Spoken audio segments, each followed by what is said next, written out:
Letters of support can be really important pieces of evidence. They are usually letters from other people who have some knowledge about what happened to you, and they're a way to corroborate your claim and show the judge that you're telling the truth about what happened. And sometimes they're the only pieces of evidence that you can get to support your claim. Here are some important things to know about letters of support. Each person who writes a letter needs to send a picture of their photo ID along with the letter.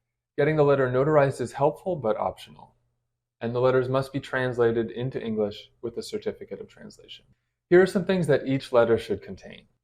Each letter should say who the letter writer is and that they are of legal age, so full name, ID number, place of residence. Each letter should say how the writer knows the applicant, if they're a neighbor, a friend, a relative, a colleague, etc., and for how long they've known you. The writer should say how they came to know the facts they're talking about.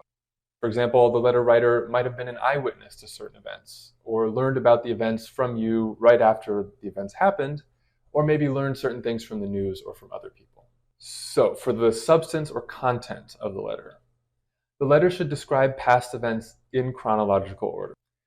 The letter should describe what you experienced and why you fear returning to your home country, including the specifics of what happened to you. So the letter writer could talk about what might happen to you if you go back, or how past events have affected you physically or emotionally. The letter writer should never guess about details. You should talk to the person writing the letter about this. This is really important. Rather than guessing about the details of events and being wrong, the letter writer should say things like, I think this happened in 2019, or I think there were 3 or 4 people in the car, or I was around 29 years of age. It's much better for the writer to be honest about what they know for sure and what they don't, and to avoid a situation where you and the letter writer provide conflicting dates or information. Finally, each letter needs to be signed and dated by the writer. Some other things to keep in mind. It's okay to have a photocopy of a handwritten letter. The original letter is usually not required. You should proofread the letter and make sure all the information is accurate before you submit it to the court. And finally, don't forget to start as soon as possible and make sure the letter is translated.